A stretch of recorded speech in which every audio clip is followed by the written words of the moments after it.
Side stories की शुरुआत होती है और हमें हमारी मेल बताती है बच्चों के साथ एकेडमी से ग्रेजुएट होने के बाद और सोलिड सिटी की डेवलपमेंट के कंप्लीट होने के बाद हाउस की नोया उसमें तो वार्म और चेयरफुल एटमॉस्फेयर भर गया। तो तभी मेल वहां पर खड़ी हुई थी। वो सोचती है स्पेशली डोमिनिक और फैमिली मेंबर्स के दरमियान इंटरेक्शन तो बहुत अच्छा रहता है। तो तभी वहां पर डोमिनिक कहता है अब तुमने देख लिया ना कि मेरा ऑरा कितना मैग्निफिसेंट है, तो अपना गोल्ड मेरे हवाले करो। तो हाउस की नोया का मेंबर कहता है प्लीज इसको ले ले। हमारी हीरोइन सोचती है ये लोग तो आज भी बहुत ज़्यादा पैशनेट लग रहे हैं। वो सोचती है जब मैंने हाउस की नोया के लोगों को अपने घर इनवाइट किया था ना न्यू सिटी के प्रोजेक्ट की कंप्लीशन पे, तो वो सारे के सारे डोमिनिक के स्वॉट डांस पे पिघल गए और तब से वो लोग ऐसे ही एक्ट कर रहे हैं। क्या डोमिनिक का ऑरा सच में इतना ग्रेट है? लेकिन तभी वहां पर वो कहता है मेल। तो मेल जब वहां पर देखती है तो वहां आइजक खड़ा था। तो हमारा आइजक वो स्माइल कर रहा था। तो मेल कहती है तुम यहाँ पर आ गए? आइजक कहता है बिल्कुल। वो सोचती है जब से बच्चों ने स्टडीज में जरा फोकस करना शुरू कर दी है ना उनकी क्लासेस बड़ी हो गई हैं और वो लोग अब मैनार और स्टेशनरी शॉप को कम विजिट करते हैं। आइजक तब से किनोया मैनार रोजाना इसी टाइम पे आता है और इसके अलावा वो ये सब कुछ इसलिए कर रहा है ताकि मैं अकेला फील ना करूं। तो तब आइजक कहता है ये तुम्हारे लिए है। तो मेल कहती है आज तुमने रोजेस प्रिपेयर करवाए हैं, ये तो बहुत अच्छे लग रहे हैं, थैंक यू। वो सोचती है मुझे रसमुत ने कहा था कि मास्टर आइजक रोजाना आपके मूड के हिसाब से फ्लावर्स पिक करते हैं। रैपसीड फ्लावर्स जब आप डाउन फील कर रही होती हैं और कॉर्नफ्लावर्स फ्लावर जब आप हैप्पी होती हैं। तो हमारी यहाँ सोचती है मुझे अभी भी याद आ रहा है कि रसमुत ने क्या बोला था। तो तब वो सोचती है पता नहीं रोजेस का क्या मतलब है। लेकिन तभी आइजक कहता है मेल। तो तब वो थोड़ा सा कंफ्यूज लग रहा था। हमारी हीरोइन कहती है क्या हुआ है? तो वो कहता है क्या तुम्हें याद है कि पहले तुमने क्या बोला था? तुमने कहा था कि तुम भी मुझसे शादी करना चाहती हो जब ये सब कुछ रिजोल्व हो जाए।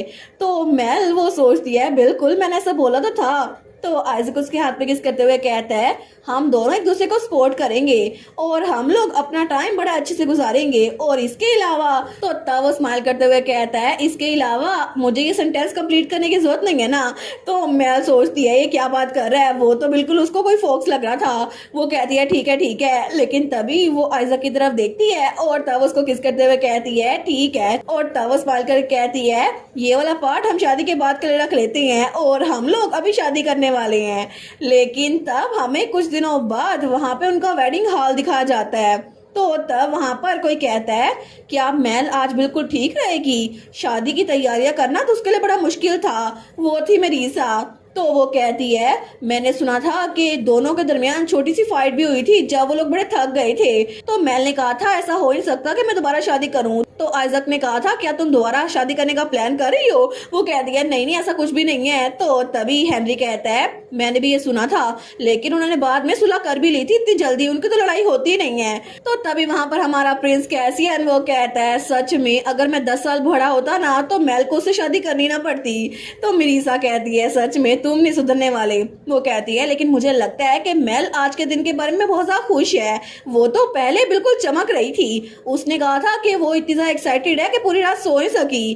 तो कैरेट कहता है सर रसमुत भी बड़े अनोयड थे कि मास्टर आइजक वो कल से हंसी जा रहे हैं।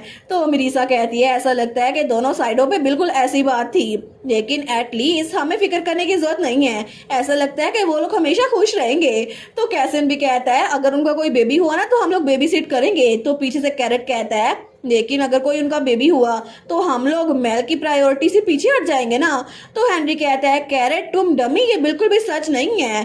तो मिरीसा कहती है ठीक है बस बहुत हो गया, हम लोग को बाद में बातें करनी चाहिए, उनकी वेडिंग स्टार्ट होने वाली है। तो तुम सबको अपना रोल पता है ना? तो वहां पे सारे बच्चे थे और डैनी भी उनके साथ था। तो मिरीसा कहती है इसी वजह से कोई भी गलती ना करना, जैसे हमने प्रैक्टिस की थी ना हमें बिल्कुल वैसे ही करना पड़ेगा।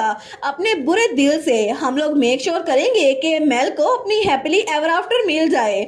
और तभी वहां पर हमारी मेल आती है जो कि अपने वेडिंग ड्रेस में थी, लेकिन तब वो तो बहुत ही ज्यादा खुश थी। तो तभी वहां पर किसी के रोने की आवाज आती है। वो कहता है मेरी प्यारी छोटी लिटिल मेल, वो तो इतनी बड़ी हो गई है, उसकी शादी भी हो रही है। तो वो था हमारा डोमिनिक। मेल कहती है डोमिनिक क्या तुम रो रहे हो? वो कहता है तुम्हारी शादी के लिए कॉन्ग्रेचुलेशन, लेकिन जब तुम्हारी शादी हो गई हम फिर भी फैमिली रहेंगे ना? तो मेल कहती है क्या तुम एक इडियट हो? तो डोमिनिक कहता है बिल्कुल भी नहीं, मैं एक जीनियस हूँ। मेल कहती है नहीं, तुम एक इडियट हो, तुम्हें रियलाइज नहीं हुआ कि हमारा रिलेशनशिप इतनी सी बात पे टूट नहीं सकता, तुम हमेशा मेरे भाइयों की तरह रहोगे। वो कहता है सच में तुम ये बात कंफर्म करती हो? वो कहती है बिल्कुल। तो तब डोमिनिक आगे बढ़ते हुए कहता है फिर भी मैं कोई इडियट नहीं हूँ, एनीवेज तुम हमेशा खुश रहना मेल।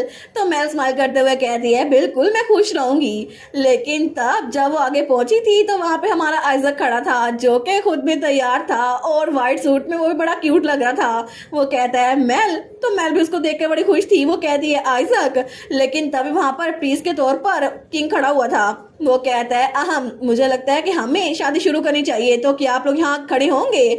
तो वो लोग थोड़े ऑकवर्ड होके वहाँ खड़े हो जाते हैं।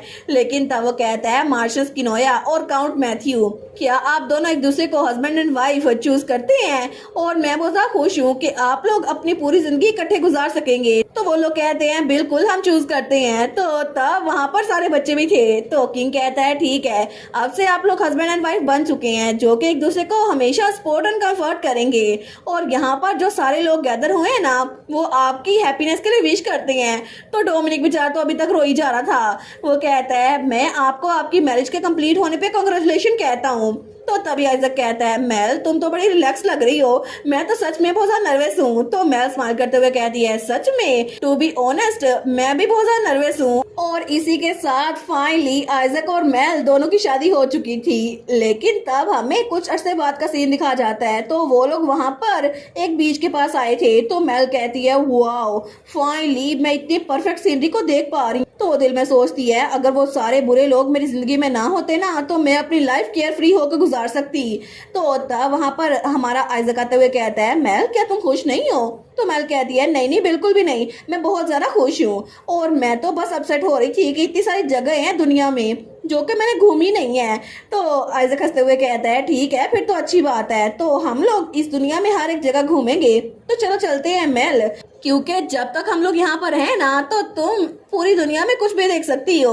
और उसके बाद वो लोग वहाँ पे वॉलीबॉल खेल रहे थे। लेकिन बाद में आइजक उसके लिए खाना बना के लेके आया था। वो कहती है ये तो बड़ा डिलीशियस लग रहा है। लेकिन बाद में वो लोग रेत में खेल रहे थे और हमारी मेल सोई हुई थी और आइजक उसके ऊपर रेत डाल रहा था। लेकिन रात के वक्त वो वहाँ पर बाहर आए थे। तो हमारी मेल्टिनिक कहती है ये क्या है? तो आइजक कहता है ये कबाना है जो कि मैंने बिल्ड किया है ताकि हम लोग सी के व्यू को देखते हुए रिलैक्स कर सके। हमारी हीरोइन वहां पर बैठते हुए सोचती है मैंने कभी इमेजिन नहीं किया था कि ये सच में इतना पीसफुल होगा।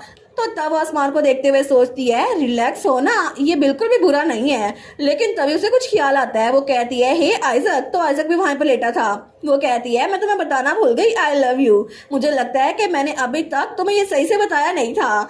और तब वो दिल में सोचती है अगर ये हमेशा मेरी साइड पे रहेगा ना, तो चाहे दुनिया में कितना मर्जी कुछ हो जाए मैं हमेशा खुश रहूंगी। तो तब वो भी वहां पर आके लेट गई थी। वो कहती है कि मैं यहाँ पर लेट सकती हूँ? तो आइजक वो भी इसको गले लगाता है। वो कहता है बिल्कुल, मैं भी बहुत ज्यादा खुश हूँ। तो हमारी हीरोइन सोचती है मुझे यही फीलिंग है कि हम लोग हमेशा हमेशा के लिए बहुत ज्यादा खुश रहने वाले हैं। लेकिन तब जब हमारी मेल वापस आई थी ना, तो उसके पास तो बहुत सारा काम था। तो मेल कहती है इतना सारा काम कैसे आ गया, मुझे लगता है कोई गलती हुई है। लेकिन वहां पे डोमिनिक और डैनी भी थे। तो डोमिनिक कहता है वेकेशन के बाद अक्सर ऐसा ही लगता है। लेकिन तभी हमारा डैनी कहता है इसी नोट पे मोम मैंने आपके लिए कुछ बनाया है। तो मेल कहती है क्या? वो कहता है ये ले आपके लिए है। तो हमारी हीरोइन कहती है ये तो बड़ा प्रिटी जूल है, लेकिन आखिर इसका काम क्या है? लेकिन तभी उसके हाथ में वो चीज वो जगमगाती है और तभी मेल वो वहां से नीचे गिरने लगती है। तो तब पीछे से डोमिनिक कहता है मेल, लेकिन मेल तो वहां नीचे गिर गई थी। तो डोमिनिक कहता है मेल, और थोड़ी देर बाद मेल की आंख खुलती है तो वो एक जगह पर लेटी हुई थी। तो तब जब वो उठती है तो वहां स्क्रीन पे लिखा था बहुत ज्यादा टाइम गुजर गया और तकरीबन शादी के बाद 5 साल गुजर चुके हैं। मेल कहती है क्या इसका क्या मतलब हुआ? तो डैडी ने उसको सरप्राइज दिया था कि वो अपने फ्यूचर में जाकर थोड़ा टाइम गुजार सके।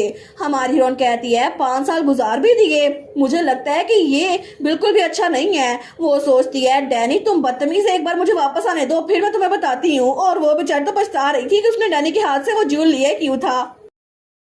और इसी के साथ ये वाला पार्ट यहीं पर ख़त्म। तो आप लोग बताइएगा आप लोग को ये पार्ट कैसा लगा, और वीडियो को लाइक और चैनल को सब्सक्राइब लाजमी कीजिएगा। बाकी वीडियोस का लिंक भी स्क्रीन पर नज़र आ रहा होगा, तो काइंडली उनको भी चेकआउट कर लें। और thank you so much for watching my videos. Stay safe, bye bye.